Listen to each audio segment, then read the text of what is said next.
తాకట్లో ఉన్న మీ బంగారాన్ని విడిపించి ఆ రోజు ఆన్లైన్ రేటుకి కొంటాం. Sharma gold company. నమస్తే, వెల్కమ్ టు సుమన్ టీవీ. నేను పద్మిని. ప్రస్తుతంతో పాటు ప్రముఖ ఆధ్యాత్మికవేత్త, వాస్తు జ్యోతిష పండితులు, జమాలజిస్ట్ కృష్ణ సుధీ గారు మనతో పాటు ఉన్నారు. మాట్లాడదాం సార్. నమస్తే సార్. నమస్కారం అండి. ఎలా ఉన్నారు సార్? బాగున్నాను. అనఘాష్టమి చాలా చాలా అద్భుతమైనటువంటి రోజని ఖచ్చితంగా చెప్పుకోవచ్చు. మార్గశీర్ష మాసంలో వచ్చేటటువంటి మరో అద్భుతమైనటువంటి రోజు. మరి ఈ మార్గశీర్ష మాసానికి ఉన్నటువంటి వైశిష్ట్యం ఒకసారి చెప్పండి. అలాగే అనఘాష్టమి వ్రతం చాలా చాలా పవర్ఫుల్ వ్రతం అని ఈ మధ్య కాలంలో ఇంకా దానికి ప్రాచుర్యం వచ్చింది. పూజ్యులు గణపతి సచ్చిదానంద స్వామి వారు దీనికి ఇంకాస్త ఎక్కువ ప్రజల్లోకి తీసుకెళ్లారు అనటంలో ఎటువంటి అతిశయోక్తి లేదు. మరి రేపటి రోజున ఈ వ్రతం ఆచరించాలి అనుకునే వాళ్ళు ఏం చెయ్యాలి, ఎలా చేసుకోవాలి, వ్రతం చేయలేని వాళ్ళు ఇంకేమైనా మార్గం ఉంటుందా తత్ఫలితం రావటానికి? ఇవన్నీ ఒక్కసారి మీ ద్వారానండి. మార్గశిర మాసం, మాసానాం మార్గశిరోస్మి గీతలో కృష్ణుడు చెప్పింది. అంటే విష్ణువే మార్గశిర మాసం. విష్ణువు సహజంగా మీరు కనుక గమనిస్తే ఆయన కృష్ణాష్టమి నాడు పుట్టాడు, శ్రావణ మాసం. కానీ మాసానాం మార్గశిరోస్మి అని కృష్ణుడు తనకు తాను చెప్పుకున్న విశేషం ఏమిటి అంటే, ఇది మీరు ఎన్ని రకాలైనటువంటి జీవన విధానాలు, భక్తి విధానం కార్తీక మాసం చెప్తారు. అలానే ఉత్తర భారతదేశంతో శివుడికి శ్రావణ మాసం విశేషంగా చేస్తారు. అలానే ఆడవాళ్ళకు వచ్చేసి శ్రావణ మాసం నోములు, మాఘమాసం స్నానాలు, అలానే మాఘమాసంలో సూర్యారాధన, అలానే ధనుర్మాసంలో విష్ణు ఆరాధన, ఇలా రకరకాలు ఉన్నాయి. కానీ మార్గశిర మాసం ప్రత్యేకత ఏంటంటే, మీరు నిజంగా గనక మీ శరీరాన్ని శోధించుకోవాలి, లేదంటే శరీరాన్ని పాపరహితం కానీ విషరహితం కానీ చేయాలి. బాడీ నుంచి వచ్చేటువంటి టాక్సిన్స్ని బయటికి పంపించాలి. దానికి విశేషమైన ప్రభావం చూపెట్టే మాసం ఏదన్నా ఉంటే మార్గశిర మాసం. ఎందుకు అంటే అండి, మార్గశిర మాసంలో మృగశిర నక్షత్రం పౌర్ణమితో వస్తుంది. తర్వాత వచ్చేసేసి మృగశిర వృషభ రాశిలోను మిథున రాశిలోను ఉంటుంది. శుక్రుడు తేలిగ్గా ఫలితాన్ని సాధించడానికి మార్గం చూపెడతాడు. బుధుడు జ్ఞానాన్ని వచ్చేసేసి ఏ విధంగా ఎక్కడ ఏ విధంగా దాన్ని ప్రజెంట్ చేయాలి, ప్రజెన్స్ ఆఫ్ సెన్స్ ఉంటుంది. నా దగ్గర వేద పాండిత్యం ఉంది, నేను చదువుకుంటూ వలవేసుకుంటూ కూర్చుంటే జనామోదం రాదు, ఎందుకంటే ఎవరికి దాని గురించి తెలియదు. అలానే నా దగ్గర చాలా విశేషాల్లో వచ్చేసేసి చాలా గ్రహణ శక్తి ఉంది, దాన్ని ఎక్కడ ప్రజెంట్ చేయాలి, ఆ ప్రజెన్స్ ఆఫ్ మైండ్ ఇచ్చేది బుధుడు. వీళ్ళిద్దరికి సంబంధించినటువంటి దాంతో కుజుడి యొక్క నక్షత్రం అంటే అర్ధం సగం వచ్చేసి ముందు అర్ధభాగం వచ్చేసి వృషభ రాశి, తర్వాత అర్ధభాగం వచ్చి మిథున రాశి. ఇంకొకటి, శివుడు అసలు మన వైపు చూడాలంటే నంది అనుగ్రహించాలి. శివాలయానికి వెళ్తే మీరు శివుడు ఆయన తదేకంగా తన యొక్క ధ్యానంలోనూ తన యొక్క నాట్యంలోనూ ఉంటాడు. ఆయన ఎవరిని చూస్తుంటాడు? నందిని ఒక్కనే చూస్తుంటాడు. నంది ఎలా ఉన్నాడు అనేదాన్ని. నంది ఒక్కసారి ఏదన్నా తన దృష్టి మరిచారని శివుడు కూడా దృష్టి మరుస్తాడట. అందుకనే మీరు శివాలయ దర్శనం చేసేట ఏం చెప్తారంటే, నందిని పాటుకొని నంది కొమ్మల నుంచి శివుని చూడాలి, అందులో ఒక చెయ్యి వచ్చేసి వెనక పక్క తాకించాలని వృషస్య విష్ణుం స్పృష్ట శృంగ మధ్య శివం దృష్ట కైలాసం భవతి ధ్రువం. ఇది ఉన్నటువంటి శ్లోకం. దీని అర్థం ఏమిటంటే, మీరు ఎవరినైనా సరే శివాలయానికి వెళ్ళి దర్శనం చేయాలంటే శివుడు మీ వైపు చూడాలి. శివుడు కనపడకపోవడం అక్కడ విశేషం కాదు. శివుడు మీ వైపు దృష్టి కేంద్రీకరించాలంటే మీ యొక్క పని అవుతుంది. దానికి నందీశ్వరుడు దారి చూపెడతాడు. మృగశిరం అంటే నంది యొక్క ముఖం. కాబట్టి నంది ముఖం మనం ఏ విధంగా అయితే మనం దాకి దాన్ని కొమ్మ మధ్య నుంచి శివాలయాన్ని శివుడిని చూస్తే మీకు తప్పనిసరిగా శివానుగ్రహం కలుగుతుంది. అంటే శివానుగ్రహాన్ని ప్రసాదించేవాడు నందీశ్వరుడు. కాబట్టి ఇక్కడ ఈ మార్గశిర మాసానికి అటు శివుడినైనా అటు విష్ణువునైనా లేదంటే వచ్చేసి మనం సృష్టించిన బ్రహ్మనైనా ముగ్గురిని ప్రభావితం చేసేటువంటి విశేషమైన ఫలాలు ఇచ్చేది మార్గశిర మాసం. తర్వాత మార్గశిర మాసంలో దత్తాత్రేయుడు ఉద్భవించాడు మార్గశిర పౌర్ణమికి. తర్వాత వచ్చేసేసి మీరు అయ్యప్ప సంబంధించిన దాంట్లో కూడా గురునాథ స్వామిగా, అయ్యప్పను గురునాథుడు అంటారు మన ప్రాంతంలో. మీరు గనక చిత్తూరు, అనంతపురం, అలానే అటుపక్క కూడా తమిళనాడుకి, ఆంధ్రాకి, కర్ణాటకకి ఉండేటువంటి బోర్డర్ జిల్లాలు కానివ్వండి, కర్ణాటకలో తమిళనాడు ఆంధ్ర బోర్డర్ జిల్లాల్లో కానివ్వండి, ఎక్కువగా వచ్చేసి గురునాథ స్వామి ఆరాధన గుర్రప్ప అంటారు వాళ్ళు. మీరు మునీశ్వరులన్నీ ఉంటాయి విగ్రహాలు చాలా తమిళనాడు సంబంధించిన ఆలయాల్లో చూస్తే, ఆ మునీశ్వరుల్లో కూడా గుర్రప్ప ఒక మునీశ్వరుడు. ఆ విధంగా వచ్చేసి ఆయన ఆరాధిస్తే మనకు అయ్యప్ప యొక్క అనుగ్రహం. అంటే అయ్యప్ప అనేది కేరళలో గురునాథ స్వామి యొక్క అంశ అనుకోండి. శివుడికి గనక ఎలా అయితే కృష్ణుడు, విష్ణువుకి ఎలా అయితే కృష్ణుడు, రాముడు అంశలు లాంటి అవతార విశేషాలు, అయ్యప్ప కూడా ఒక గురునాథ స్వామి యొక్క అవతార విశేషం. శాస్త్ర అంటే ఏంటంటే శాస్త్రుడు అనేది ఏంటంటే శాస్త్ర భైరవ స్వరూపం అదొకటి.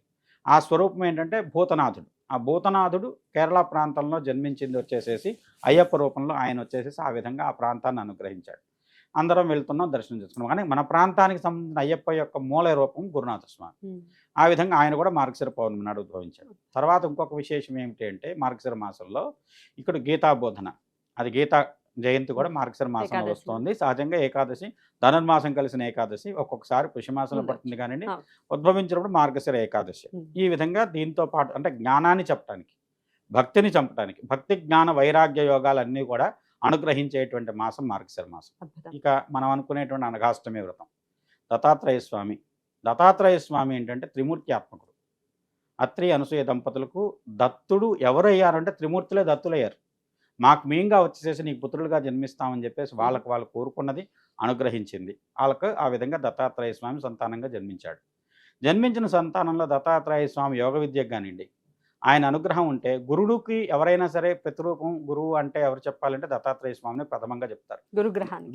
గురువుకి సంబంధించింది కానివ్వండి, ఉమ్. లేదంటే మనకి ఎవరైనా జ్ఞానాన్ని బోధించాలి, దక్షిణామూర్తి, హయగ్రీవుడు, తర్వాత వచ్చేసి దత్తాత్రేయ స్వామి. దత్తాత్రేయ స్వామి అనుగ్రహం ఉంటే కార్తవీర్యార్జున ఒక ఉదాహరణ.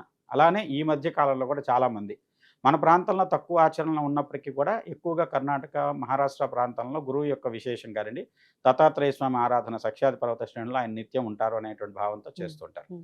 దీనికి సంబంధించి మీరు కొన్ని పాపాలను కానీ కొన్ని సిద్ధులను కానీ సాధించాలంటే అష్టమి చాలా విశేషం అండి. ఇప్పుడు రామావతారం రాముడు నవమి, కృష్ణావతారంలో కృష్ణుడు అష్టమి. అంటే జన్మతః సిద్ధులతో జన్మించాడు కృష్ణుడు. అందుకని చిన్నపిల్లవాడిగా యుద్ధం చేశాడు, చేయగలిగాడు. చిన్నపిల్లవాడిగా రాక్షస సంహారం చేశాడు. ఆ విధంగా చేయగలగడానికి కారణం ఏంటంటే ఆయన జన్మతః సిద్ధుడు కృష్ణ పరమాత్మ. ఆ విధంగా ఏంటంటే అష్టమి నాడు కొన్ని సిద్ధులు వాటికి అవే మనకు వశమవుతాయి. మనం ఏం ప్రయత్నపూర్వకంగా ఏం చేయక్కర్లేదు. అంటే ఇటువంటి ఆరాధన చేత వశం అవుతుంది. చేయాలి, ప్రయత్నం లేకుండా ఇది అంటే నా ఫలించదు. ఉద్దేశం దత్తాత్రేయ ఆరాధన చేస్తే కూడా ఈ సిద్ధులు వరించే పరిస్థితి ఉంటుందా? దత్తాత్రేయ ఆరాధనలో ఉంటుంది కానీ దత్తాత్రేయుడు మనకు ఒక మార్గం చూపెట్టాడు గురువుగా. ఆయన ఏంటంటే ప్రత్యక్షంగా ఈ అష్టసిద్ధుల్ని సంతానంగా పొందాడు. అవును. మనం ఎవరన్నా గురువుని పూజిస్తున్నాం, గురువుతో పాటు గురు పరివారాన్ని కూడా మన యొక్క సంతానాన్ని కానివ్వండి, పుత్రుల్ని కానీ సేవించడం మన యొక్క విధి. ఈ విధంగా అష్టసిద్ధుల్ని కనుక పూజిస్తున్నట్టయితే అనిమ, లహిమ, మహిమ, గరిమ, ప్రాప్తి, ప్రాకామ్య, ఈశత్వం, కామావసాయిత, ఈ రకమైనటువంటి అష్టసిద్ధుల్ని కనుక మనం పూజించినట్లయితే ఈ అష్టసిద్ధుల యొక్క అనుగ్రహంతో మన జీవితంలో అసాధ్యం అనేది లేకుండా పెద్ద రూపాన్ని పొందొచ్చు, చాలా చిన్న సూక్ష్మ రూపాన్ని పొందొచ్చు. అలానే కోరుకున్నది మనకు వశం అవ్వచ్చు. అది ఏంటంటే ధర్మబద్ధమైన కోరికలు. ఖచ్చితంగా. దత్తాత్రేయ స్వామి దేవతల్ని కూడా కాపాడాడు. ఈ జంబాసురుడు అనేటువంటి రాక్షసుడు దేవతల్ని మీద విజయం పొంది ఇబ్బంది పెట్టాలని వస్తుంటే దేవతందరూ భయపడి దత్తాశ్రమానికి వచ్చారు. వాళ్ళందరినీ ఆశ్రమం లోపల ఉంచి ఆయన అనఘామాతకి ఒక సంజ్ఞ చేశాడు, వీళ్ళ సంగతి చూడమని. ఆమె వచ్చేసి వాళ్ళని అటు వంచి ఇటు వంచి ఒక రకంగా వాళ్ళని ప్రలోభపెట్టి వాళ్ళ నుంచి ఆ దేవతల నుంచి డైవర్ట్ చేసి తద్వారా వచ్చేసి వాళ్ళు వచ్చేసి వెనకాల పడి పరిగెట్టుకుంటూ వచ్చారు. ఆ తర్వాత దేవతలు మళ్ళీ బయటకు వచ్చి వాళ్ళ యొక్క దృష్టి ఎప్పుడైతే మరలిందో వాళ్ళ ఆయుధాలు వాళ్ళందరికీ అనుగ్రహించి వాళ్ళని దత్తాత్రేయ స్వామి యుద్ధంలో విజయం చేయగలిగారు. అలానే కార్తవీర్యార్జునుడికి ఏమాత్రం శక్తి లేని వాడిని సహస్ర బాహువులు ఇచ్చి ఆయన ప్రపంచాన్ని మొత్తం ఈ మొత్తం భూమండలాన్ని మొత్తాన్ని ఏకఛత్రంగా వెళ్ళినటువంటి రాజుగా కార్తవీర్యార్జునుడి యొక్క చరిత్ర అందరికీ తెలిసింది.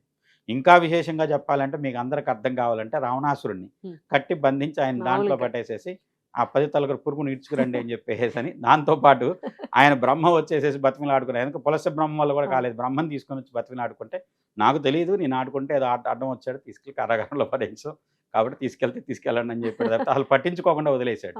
అంటే అంత పెద్ద రావణుడు గొప్పగా చెప్పుకునే కైలాస శిఖరాన్ని తన మీద నెత్తి మీద పెట్టుకుని ఎత్తిన రావణుడిని కూడా ఒక పురుగుగా తీసవతలు పారేసేంత శక్తివంతుడు కార్తవీర్యార్జునుడు.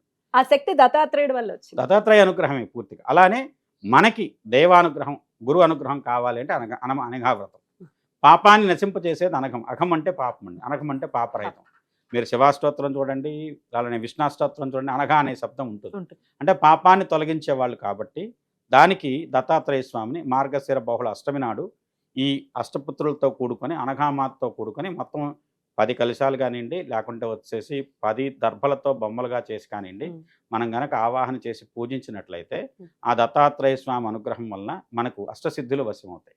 అసాధ్యం అనేది లేనటువంటి స్థితిని మనకు అనుగ్రహించేటువంటి శక్తి అనఘావ్రతంలో ఉంది. ఖచ్చితంగా. ఇది సామూహికంగా గుళ్ళల్లో చేస్తే వెళ్ళి చేయించుకోవటం కూడా తత్ఫలితం బ్రహ్మాండంగా చేసుకోవచ్చు. అంటే దేవాలయం అన్నారు మీరు, దేవాలయానికి ఏ పని చేసినా 1000 రెట్లు ఫలితం ఇస్తుంది. మన ఇంట్లో చేసిన దానికి దేవాలయానికి అంత విశేషమైనటువంటి యోగం ఉంటుంది. తర్వాత త్రిగుణాలకు ప్రత్యేకగా 3 రంగుల తోరం ధరించండి వ్రతం అయిన తర్వాత.